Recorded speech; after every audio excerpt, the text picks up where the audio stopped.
Hi, I'm Phil Agnew. I host the Nudge podcast. Reflections on the summit are really positive.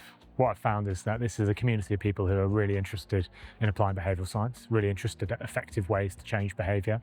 Some of the examples we've heard around the room so far have been really positive, people thinking of really innovative, creative ways to change behaviour.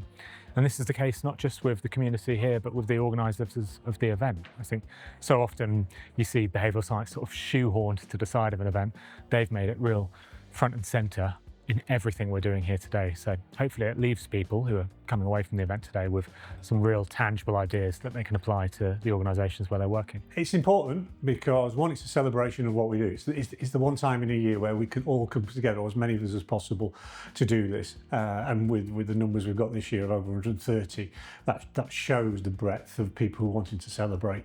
But also it's an opportunity for share, reflect, and share learning and take learning on board. And that's not just from the team that service the network, but that is from across the network, because that's where the energy and the expertise is. So it's a key part of that. Last year's summit, Thinking and Acting Differently, was a start of that learning journey, where this year, Moving Minds is a progression of that. And that is really key to us, is that opportunity for our colleagues to develop, grow, and in the long term, become the experts, become the basis of this change. My first impressions of Get Doncaster Moving was, wow, what an incredible network. What a great amount of work and time and effort has been put in to really build out a connected network right across Doncaster. In particular, I was really impressed and learnt a lot about the way in which Andy and the team have developed partnerships with all of the people across Doncaster and all of the organisations that come together in the network. One of the key learnings that I took away was the power and the value of distributed leadership across the network. I really enjoy the energy that is always in the room at these summits. It's a really nice chance to connect with people that you haven't seen for a while and find out about what they're doing, but you always meet new people who are working in very different ways to yourself, but there's always some kind of connection. It's great for making connections and following up later on to see if we can work together. And mostly it's about the learning, the fact that we're all sitting together. We know that we don't know everything. We know that we can constantly improve, and this is a point to do that. For the new offer, it's for us learning from wider partners, those that we don't typically engage with, and we know what our specialism is, and we're experts in that field. But understanding how that translates to other environments, other workplaces, is really important for us. And again, just going back to learning, it gives us an insight in terms of how we can be better and how we can learn from other industries, other people, other partners that we haven't built a partnership with yet.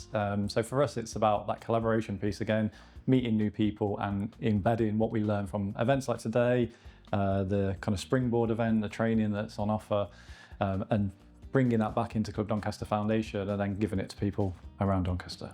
So I'm a volunteer, and some of the things that we do in a community group are not things that I've had any training in. They are things that I'm just using my own initiative to do. And the learning from today, I can really see that we can put into practice in terms of engaging more people in the activities that we're doing. Summits like this is super useful for us because we can't deliver our activity in isolation, but we can't also deliver our events without constantly learning how we can improve what we're doing and why we're doing it. So meeting new people, hearing new thinking is super valuable to what we're doing. Part of the work that I'm doing is to help develop the learning offer. So I'm kind of seeing it from both sides. It's really exciting to be able to shape what that might look like for people, but also to be able to input into what I might find useful as well. I think what's really exciting about it is that the potential is really wide open. There's a big focus on whole systems and working in a place-based way, which is so important to us to make long-term sustainable change. It's not about just doing the same thing and getting the same results, but about kind of just sharing learning, best practice, things that have not happened, gone so well. I think today, and one thing to touch on is the energy that's in the room and the knowledge that's there. The conversations we've had after the keynote has been very much that. It's shown that people are taking this forward. We just wish we could get more in the room. It's not physically possible to do that, but also it's a case of if you are interested, please get involved. You know, email into our inbox, join our newsletter, speak to our advocates in the network, because they are the people who actually can tell you what it's like and how it supports and helps them. So if you're interested, do get in touch, get involved, and we'll support you however we can.